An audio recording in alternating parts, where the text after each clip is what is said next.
It's the time of the year where things are a little bittersweet. Championship football, the big schools, 4A through the Open is finally here, but that also means it's our last Bleacher Talk show of the year. I'm Jordan Spurgeon alongside Claudia Collins. I mean, this is what we've all been waiting for. We're here. Championships, gold ball, win or go home. It's all here. We've seen some great games this postseason, and now we get the best of the remaining teams. Claudia, this is so much fun.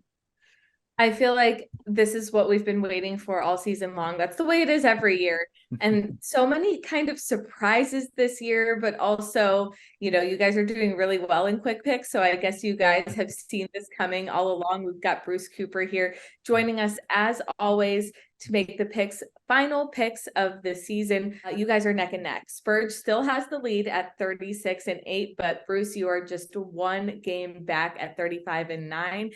And clearly my mind is elsewhere. For anyone who doesn't know, I'm having a baby this weekend. So I will not be at state championships. And we're just going to say that that's the reason I'm not doing so hot this year. But you know what?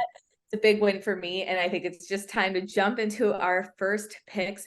4A, Yuma Catholic against Canyon del Oro. Spurge, I'll let you lead this one off. Both these teams have been the top two teams in 4A all year long.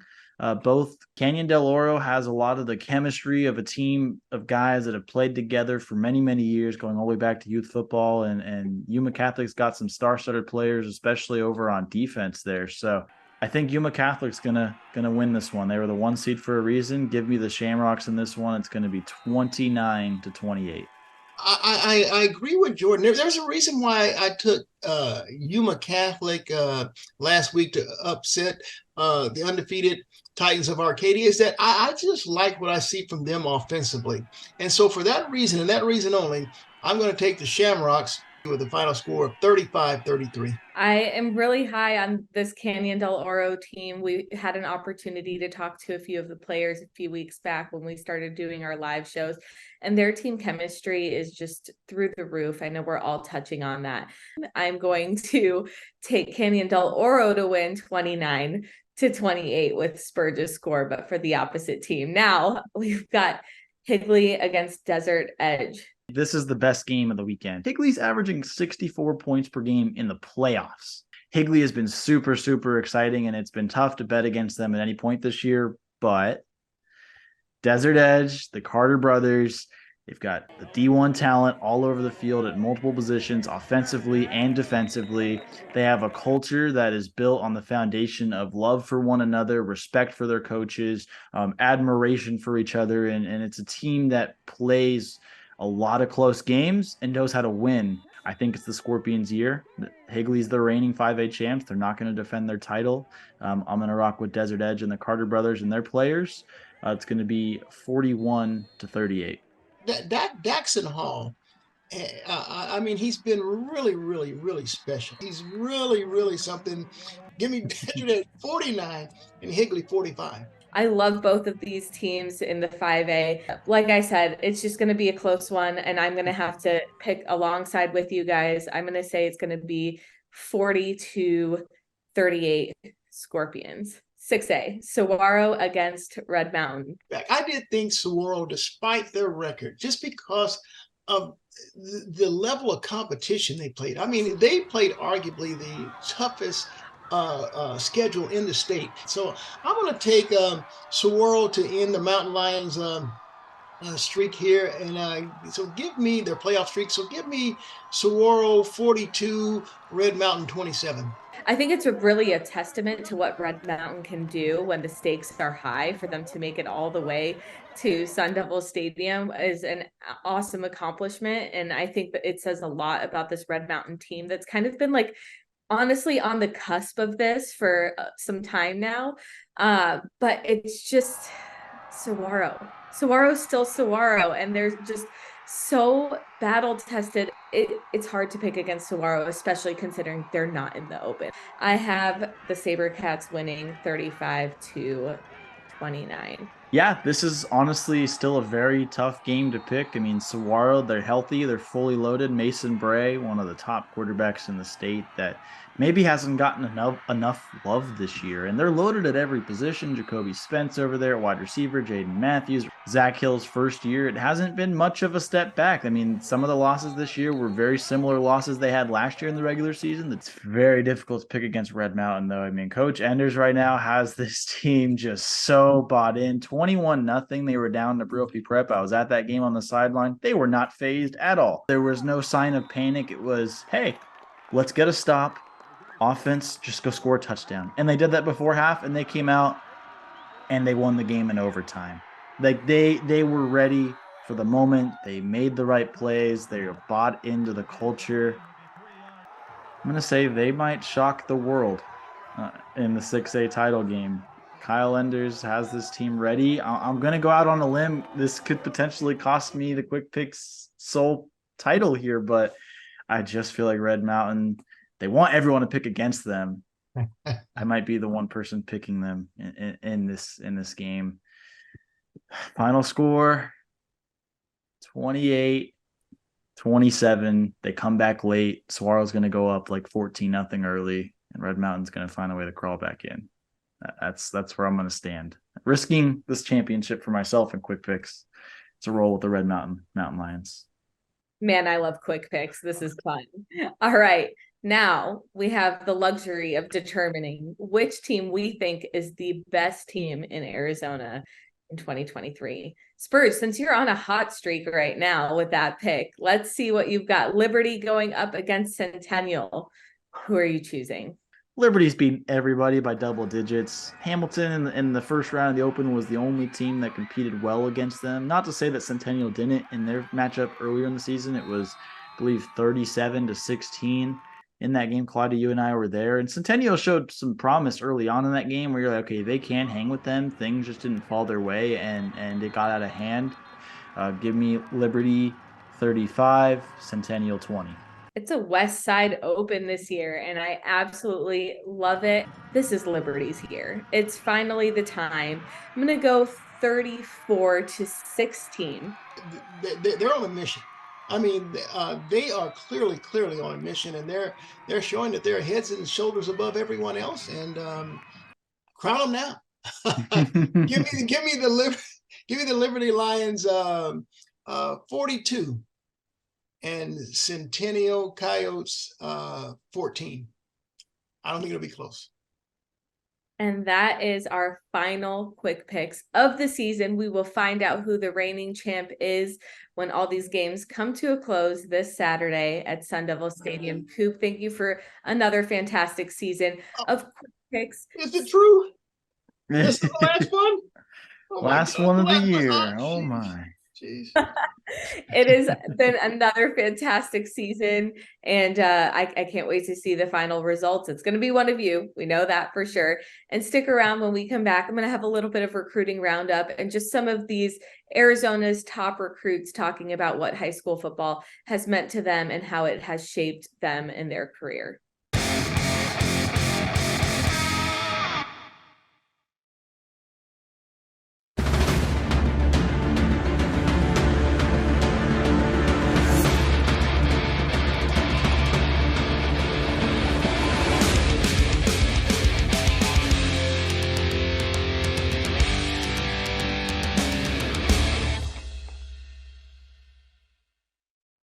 What's up? Welcome into the recruiting roundup. I'm Claudia Collins, and championship weekend is finally just ahead of us for a Through the Open taking place on Friday and Saturday. But many Arizona high school football players have already closed the chapter on their high school football careers. But I have three of Arizona's top recruits reflecting on their recruitment and what high school football has meant to them. When I first started covering recruiting in Arizona, Chandler running back Khalil Valentine was quickly put on my radar. In 3 years for the Wolves, he posted 428 carries for 3,164 yards with 40 touchdowns. And he says from the moment he arrived at Chandler, he knew that he would be successful there. Great relationships. My coaches definitely always there for me and always just help me out through school. and just practicing on the field. And then teammates for sure. When I came out here from California my freshman year, it was a very great team bonding team. We brought other people in from different schools as they were just one of us from the start. So they definitely were just able to bring me energy. I love the environment I was around at all times. It's become pretty common in the last few years for recruits to enroll early so that they can participate in spring ball, but Khalil decided that he wanted one more high school track season before heading over to the University of Illinois. My coach Eric, he's also my running back coach. He's also the head coach for track. So he really convinced me, and we were talking about it, and it was like we might as well just run track and get faster before we go into college because that's what we're going to be doing, conditioning this and that. So I want to win a state championship because wasn't able to do it in football, and then I just want to also run at least 10-5 at least. Desert Mountain tight end Dylan Hipp is enrolling early and is just a few weeks away from moving to the other side of the country to embark on his new chapter. But before he officially becomes a Rebel at Ole Miss, he reminisced on what playing high school football meant to him. For sure, taught me a lot of lessons. I'll say that just to begin. I've learned a lot of the stuff that, how I carried myself just through my coaches and, football. That's why I think football is one of the best sports out there, just because not only do you get to play, and it's one of the most exciting sports, in my opinion, you get to learn a lot of lessons as well. Kind of instilling that hard work ethic in me. That's really the main thing that Desert Mountain has done for me. And then also just creating that brotherhood and bond with my teammates has been a blessing as well. With nearly 36 offers, Hipp knows a thing or two about the ups and downs of recruitment. Definitely just be patient. I mean, it'll all come to you in the end. That's kind of one thing that I worried about. After my sophomore year, I was like, I don't think my film is good enough to get offers yet. I didn't have a clue when I would actually get my first offer. I mean, coaches will be wanting to call you all the time and you're always getting messages. So it can be stressful, but if you really just kind of put your phone down a little bit, that always helped me. Last but not least, ALA Gilbert North wide receiver Brandon Phelps closed out his high school football career with his name in the record book. Surpassing two of Christian Kirk's records, he now has the state record for receiving touchdowns with 61 and the receiving yards record with 4,971. But when it's all said and done, that's not what Phelps is going to remember when he looks back on his time at ALA Gilbert North. It's the best time of your life, high school football, I believe. Yeah, it's hard waking up in the morning, especially our team, because we wake up so early in the morning, but there's really nothing better. And that's why almost everyone cries when they lose on their senior last game. There's literally nothing better than high school football. And I encourage everyone that's thinking about playing or is playing right now to just keep on playing and play as long as you can, because high school football or just football in general eventually ends. And I believe football gives you the most opportunity, and it's one of the most fun times of your life, and you find relationships with other people and you keep those for a long, long time, even after football ends. But despite breaking records, Phelps says even he struggled with comparison at times throughout his recruitment. But now with his future as an Arizona Wildcat set in stone, he shares what he'd do a little bit differently. I feel like the biggest thing with recruiting, and it comes with social media, is you see all these guys get all these offers and all these big time guys always posting all this stuff. But everyone has their own journey. I used to get jealous of people. Oh, why are they getting all these offers when I'm doing better than them? Because all these different things I'd always think. But it's really, you have to focus on your own journey when you're in recruiting. You can be that guy with one offer that school loves you, and you're going to figure it out and you're going to go ball out. That's all that really matters. Because at the end of the day, when everyone's graduated and everyone going off to college, high school offers and stars don't matter. Some of the biggest guys, some of the biggest 5 stars, 4 stars, all these guys, they turn out to be complete busts. So and it goes back to all your mentality. You got to go in. You can't go into college thinking that you're the guy, because everyone else around you is the guy too. They were all the guys in high school, and you just got to go in and just got to ball out, That's all for the recruiting roundup. For more recruiting news, head to sports360az.com.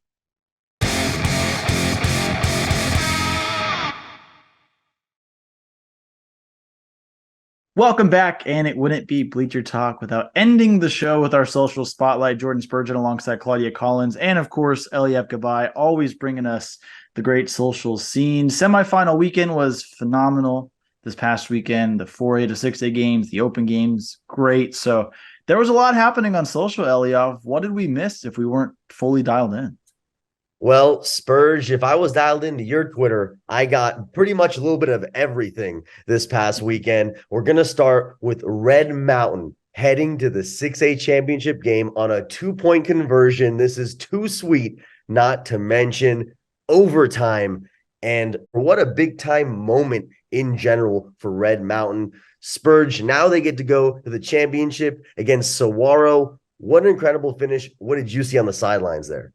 Yeah, they were down 21-0 before that to really add layers to it. They had lost, I think, 3 straight semifinals games, but they were never counting themselves out. Coach Kyle Enders is one of the best motivators in the state and one of the best defensive minds as well. And obviously, we asked him on the live Bleacher Talk show after if that was kind of a planned thing to go for 2 in that situation. And they kind of knew once it went to overtime, that was the way they were going to go. Isaiah Savoy, he had his 4th touchdown right there in overtime and then had the 2 points. So they had all the confidence in the world to do that against the number 1 seed. They felt like they shouldn't have been a 12 seed, but they know they lost their last 5 games in the regular season, but they expected to be here and now they're here. Really happy for that program to get over that hump, and we're going to see them at Sun Devil Stadium. So it's going to be a good time.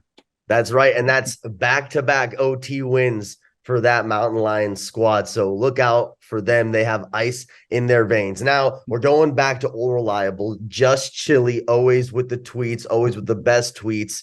Paradise Honor QB Gage Baker ties the national high school record of 91 passing touchdowns. Claudia, I've seen him in person. He is as advertised, just an absolute bona fide star. But how cool is it that Arizona will now be up in that list thanks to Gage? Honestly, not surprised. I mean, I feel like Arizona is just so full of talent that it was bound to happen at some point. And Gage Baker was on our radars early this season with the potential to do this. So I think it's really cool to see it come to fruition. And then from a recruiting standpoint, I know we're all hoping that means it's going to open up some more doors for him, because it absolutely should. I know he's had like the camps and invites to NAU, Fort Lewis College, and there's opportunities definitely out there for him. And we know whatever he does at the next level, whatever team gets him, he's going to make a huge impact. Absolutely. I'm with you there. Now, quick shout out to Adam Beadle. He's always on the sidelines, always doing great work on the sidelines. So big shout out to my man, Adam, getting this moment with the Desert Edge co-head coaches, and they're also brothers in Marcus and Mark Carter. What an embrace as they advance to the championship versus Higley. Just beautiful. You can see the emotion. You can feel it. We'll go, both of you, we'll go Spurge, then Claudia. Just what a moment for these guys. Yeah, 2 of the best. I'm kind of bummed that I haven't had the chance to interact with them face to face yet. That's going to change this week at Media Day, and then, of course, in their championship game. But everything I've seen, the brief conversations on a live stream or on Twitter, they are just class acts. They love everybody. They love all their players. They hype up all the best players in the state as well, coming from a place of just pure adoration for the game and for the kids in this state. So 2 of the best, no one more deserving. They kind of silence the naysayers, and some saying maybe co-head coaches doesn't get you to title games, and here they are proving people wrong, as they always plan to do. And now Desert Edge, I mean, they're a team that's been cooking all year, and these 2 have really built a program with so much talent. But more than the talent, it's the bond that these 2 have really created with all the players that is making a lasting impact, not just on a potential championship, but on the rest of these kids' lives. And that's what's really special with these 2. And obviously it's a big moment for them. There's no naysayers at Sports 360 AZ. I think we've all been on the Carter brothers for a while. We knew that this is where they were probably going to end up. Spurge, you can vouch for me early on this season. What did I say? I said that Desert Edge and Desert Mountain are our teams to watch from 5A. I'm really, really excited to see them going for a championship title. I wouldn't be surprised to see them go ahead and win it all. That's just what the Scorpion team has in them this season, and the Carter brothers are definitely the masterminds behind it all. And I hope that it does help them achieve their future goal, which they did bring up on our Bleacher Talk Live, which is to coach D1 football. I think they'd be awesome at it. Although I think that from a high school football standpoint, we'd love to see them stick around here and keep doing their thing. Absolutely. Absolutely. I'm with you. And that's all I got. I'm so sad that it's over, but what another great season and time for Social Spotlight and Bleacher Talk. It's always an honor, fam. Oh yeah, we love having you. Thank you for another amazing Social Spotlight and a fantastic season of Bleacher Talk. We won't see you next week because championships will be behind us and we will know all things. But thanks for joining us all season.